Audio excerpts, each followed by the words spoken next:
This video is brought to you by HeyBoxing.com. Want to get paid for promoting boxing-related content on your Instagram? It doesn't matter if you have 50 followers or 50 million. Start earning today at HeyBoxing.com. Hey everybody, how's it going? Marcos Villegas for Fight Up TV, being joined here with Tyron Woodley, days away from his rematch with Jake Paul.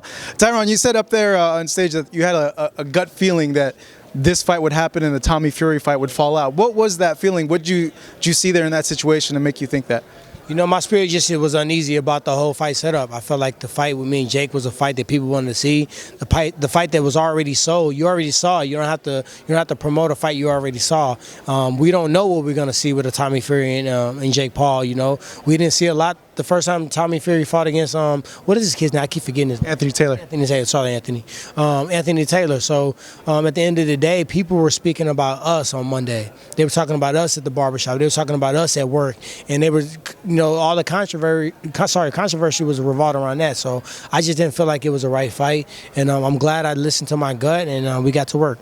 In terms of what you learned from the first fight and what you learned about Jake, can you talk a little bit about that? What did you learn from fighting Jake the first time?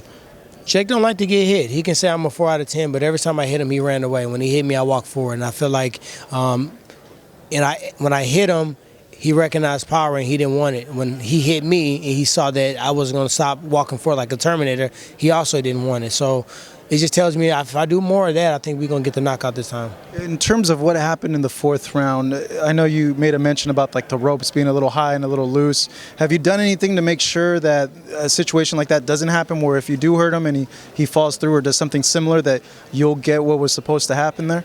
You know, I can only control what I can control. I'm not going to go and build the ring as well as fight in the ring. So I'm going to go in there and I'm going to evaluate the situation. Now I know if it's that type of ring. I know if he goes towards it, maybe give myself a step and a half back where I can finish off the deal. So I'm just focused. I'm not letting it play too big of a part in my game plan and what I want to do. I know this question may sound a little cliche, but what do you have to do to get the result this time around? A lot of people said just throw more punches, but is it that or is it a lot more? I just got to pick up where I left off. Like I said up there, this is round 9. In terms of the camp, you said you were already training in camp, but did you have the same intensity as you did for the first one? I'm kind of curious to pick your brain on that. I mean, it's more of a structure. Like, you can have the most intensity.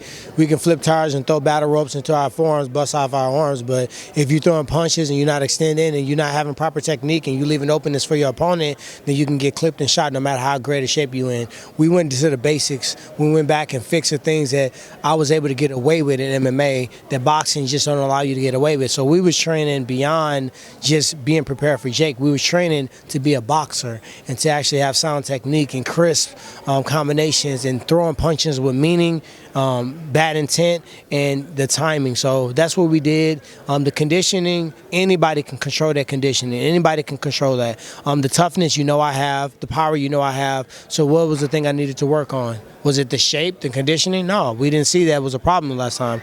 We saw that maybe I could have touched him a couple more times and made him pay. Because I know some fans would maybe like worry, like, oh man, like you're not in like optimal shape to go into this with like 2 weeks notice. I mean, why the fuck they worrying? They ain't got to get in there.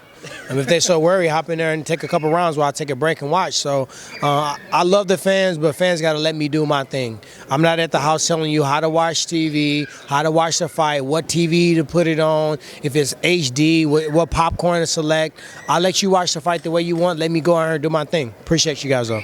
This is the last question, Tyron. I know that you are not expecting a third fight because you feel you're going to end this and you want to end it by knockout. But do you feel, given the circumstances, that it's leading to a third fight? There's a storyline there, this short notice fight. Do you think this is all going to be a crescendo into a third fight? Of course, you know, his pride and ego allowed him to take this fight. You know, I mean, most people would have just waited on Tommy Fury and bumped the date, but his pride about what people say and think made him take this fight. So him getting knocked out by me, of course, he don't want to let that happen. What is he going to do, go and fight somebody else and act like it didn't exist? He's got to address it. He got to address the fact that you got knocked out. And a lot of people thought you lost the first time. He will have to run it back. All right, Tyron, it's good seeing you. Not no MC Hammer Deluxe album this time. I'm proud of you, actually. I'm proud of you. Hey, well, you gotta admit those Zoom ones are good. You get a lot of info. But that was Tyron Woodley. He goes ahead and rematches Jake Paul this Saturday here in Tampa on pay-per-view.